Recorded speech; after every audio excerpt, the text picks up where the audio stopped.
Hello everyone, পুলিশের ইন্টারভিউতে বীরভূম জেলা সম্পর্কে সম্ভাব্য সব প্রশ্ন এই ভিডিওতে সম্পূর্ণভাবে তুলে ধরা হয়েছে। বীরভূম শান্তিনিকেতনের পৌষ মেলা ও জয়দেবের কেঁদুলি মেলার জন্য বীরভূম জেলা বিখ্যাত। বীরভূম জেলা গঠন হয় 1820 সালে। নামকরণের ইতিহাস, অনেকের মতে বীরভূম নামটি এসেছে বীরভূমি শব্দটি থেকে, অর্থাৎ বীরের দেশ থেকে বীরভূম নামটি এসেছে। অন্য একটি মত অনুযায়ী বাগদি রাজা বীর মোল্লার নাম অনুসারে এই জেলার নামকরণ করা হয়েছে। এটি মুর্শিদাবাদ জেলা থেকে ভেঙে তৈরি হয়েছে। তাহলে বীরভূম জেলা আগে কার সঙ্গে ছিল? মুর্শিদাবাদ জেলার সঙ্গে ছিল, এবং মুর্শিদাবাদ জেলা থেকে ভেঙে কত সালে তৈরি করা হয়েছে? 1820 সালে এই বীরভূম জেলাটি গঠিত হয়েছে। বীরভূম জেলার আয়তন 5572 বর্গ কিলোমিটার। এর সীমানা দেখো, উত্তরে মালদা জেলা, দক্ষিণে বর্ধমান জেলা, পূর্বে মুর্শিদাবাদ জেলা এবং পশ্চিমে ঝাড়খণ্ড রাজ্য। প্রশাসনিক তথ্য, বীরভূম জেলার বিধানসভার সংখ্যা হচ্ছে 11টি, মহকুমা রয়েছে 3টি, সিউড়ি, বোলপুর এবং রামপুরহাট। লোকসভার সংখ্যা 2টি, বীরভূম ও বোলপুর। জেলা পরিষদের সংখ্যা 1টি, ব্লকের সংখ্যা 19টি। থানার সংখ্যা 27টি, পঞ্চায়েতের সংখ্যা 167টি। সদর শহর, বীরভূম জেলার সদর শহর হচ্ছে সিউড়ি, এবং বীরভূম জেলা কোন বিভাগের অন্তর্গত? বীরভূম জেলা বর্ধমান বিভাগের অন্তর্গত। দেখো, ওনারা তোমাকে আরও কোশ্চেন জিজ্ঞাসা করতে পারেন যে বলো তো পশ্চিমবঙ্গের মোট কয়টি বিভাগ রয়েছে?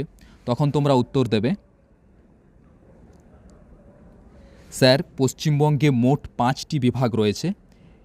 1 নম্বর বর্ধমান বিভাগ, 2 মালদা বিভাগ, 3 জলপাইগুড়ি বিভাগ, 4 প্রেসিডেন্সি বিভাগ, 5 মেদিনীপুর বিভাগ। তাহলে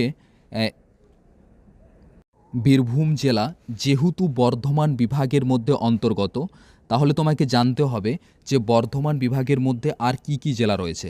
দেখো, বর্ধমান বিভাগের মধ্যে রয়েছে পূর্ব বর্ধমান জেলা, পশ্চিম বর্ধমান জেলা, বীরভূম জেলা এবং হুগলি জেলা। বীরভূমকে বলা হয় রাঙামাটির দেশ। জেলার পশ্চিম অঞ্চল ছোট নাগপুর মালভূমির অংশ হওয়ায় এটি অপেক্ষাকৃত বিচ্ছিন্ন একটি এলাকা।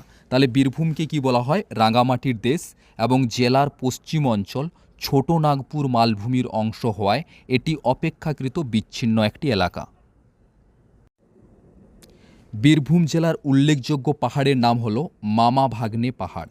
বীরভূম জেলার উল্লেখযোগ্য নদী অজয়, ময়ূরাক্ষী, কোপাই, বক্রেশ্বর, ব্রাহ্মণী, দ্বারকা ইত্যাদি। এছাড়াও কিছু উল্লেখযোগ্য নদী রয়েছে, মোটামুটি এগুলো বলবে যখন জিজ্ঞাসা করবেন ওনারা যে কিছু উল্লেখযোগ্য নদীর নাম বলো, তখন বলবে অজয়, ময়ূরাক্ষী, কোপাই, বক্রেশ্বর, ব্রাহ্মণী, দ্বারকা ইত্যাদি। বীরভূম জেলার বাঁধ, ময়ূরাক্ষী নদীর উপর তিলপাড়া বাঁধ রয়েছে। চাষবাস, ধান, গম, ভুট্টা, আলু, তুলা চাষ ও রেশম চাষ এখানের বিখ্যাত। দেখো শিল্প, এখানে কি কি শিল্প রয়েছে? তাঁত বয়ন শিল্প, চাল কল, তৈলবীজের কল, লাক্ষা উৎপাদন, পাথর খনি, কাঠ শিল্প এবং মৃৎশিল্প। এরপরে দেখো, বক্রেশ্বর তাপবিদ্যুৎ কেন্দ্র এই জেলার প্রধান শিল্প কেন্দ্র। তাহলে এই জেলার প্রধান শিল্প কেন্দ্র হল বক্রেশ্বর তাপবিদ্যুৎ কেন্দ্র।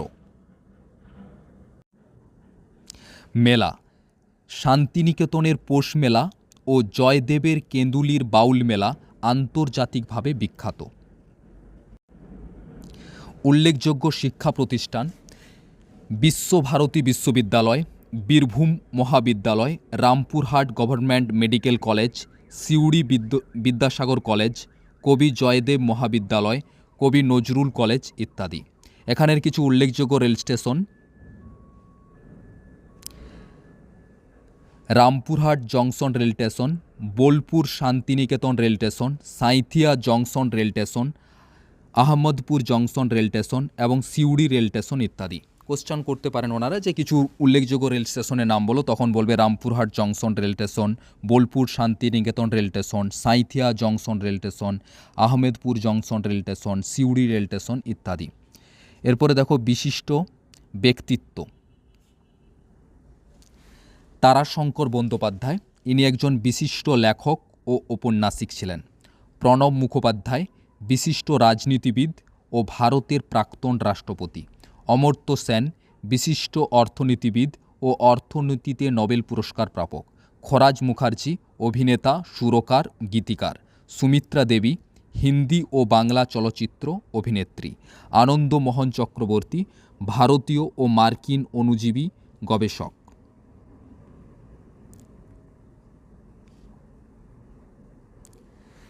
উল্লেখযোগ্য দর্শনীয় স্থান বোলপুর শান্তিনিকেতন। রবীন্দ্রনাথ ঠাকুরের বিশ্বভারতীর মূল আকর্ষণ হল এই স্থানের প্রাণকেন্দ্র। তাহলে উল্লেখযোগ্য দর্শনীয় স্থানের মধ্যে রয়েছে বোলপুর শান্তিনিকেতন। বোলপুর শান্তিনিকেতন নিয়ে এটাই বলবে যে রবীন্দ্রনাথ ঠাকুরের বিশ্বভারতীয় মূল আকর্ষক হল এই স্থানের প্রাণকেন্দ্র। এছাড়া রয়েছে তারাপীঠ, এটি তান্ত্রিক মন্দির। এর সংলগ্ন শ্মশান মাঠ খুব আকর্ষণীয়, সাধক বামাখ্যাপার জন্মভূমি এই স্থান। এছাড়া রয়েছে বক্রেশ্বর উষ্ণ প্রস্রবণ। তাছাড়াও মহিষমর্দিনী মন্দির, ফুল্লরা মাতার মন্দির, মামাভাগনা পাহাড়, পাথর চাপুড়ি গ্রাম, বল্লভপুর বন্যজীবন অভয়ারণ্য, সরকার রাজবাড়ি, তারাশঙ্কর মিউজিয়াম ইত্যাদি এখানের উল্লেখযোগ্য দর্শনীয় স্থান। দেখো, মহিষমর্দিনী মন্দির, ফুল্লরা মাতার মন্দির, মামাভাগ্নে পাহাড়, পাথর চাপুড়ি গ্রাম, বল্লভপুর বন্যজীবন অভয়ারণ্য, সরকার রাজবাড়ি, তারাশঙ্কর মিউজিয়াম ইত্যাদি। এখান থেকে মোস্ট সবগুলোই ইম্পর্টেন্টগুলোই তুলে ধরা হয়েছে। তবু প্রশাসনিক তথ্যটা ভালোভাবে দেখবে যে বিধানসভার সংখ্যা 11টি, মহকুমা 3টি, সিউড়ি, বোলপুর, রামপুরহাট, লোকসভা 2টি, বীরভূম ও বোলপুর, জেলা পরিষদের সংখ্যা 1টি, ব্লকের সংখ্যা 19টি, থানার সংখ্যা 27টি, পঞ্চায়েতের সংখ্যা 167টি, সদর শহর সিউড়ি, বিভাগ বর্ধমান। পশ্চিমবঙ্গে মোট 5টি বিভাগ রয়েছে: বর্ধমান, মালদা, জলপাইগুড়ি, প্রেসিডেন্সি, মেদিনীপুর। মোটামুটি তোমাদেরকে এটা পুরোটাই কাভার করা হয়েছে। এইটুকু করলেই জেলা থেকে যে কোশ্চেনগুলো ইন্টারভিউতে হতে পারে সেটা তোমাদের উত্তর তোমরা দিতে পারবে। আমি নেক্সট ভিডিওতে পুলিশের কেমনভাবে ইন্টারভিউ দেবে সেই রিলেটেড ভিডিও বানাবো। দেখা হবে নেক্সট ভিডিওতে। ততক্ষণের জন্য টাটা, বাই বাই, জয় হিন্দ, জয় ভারত।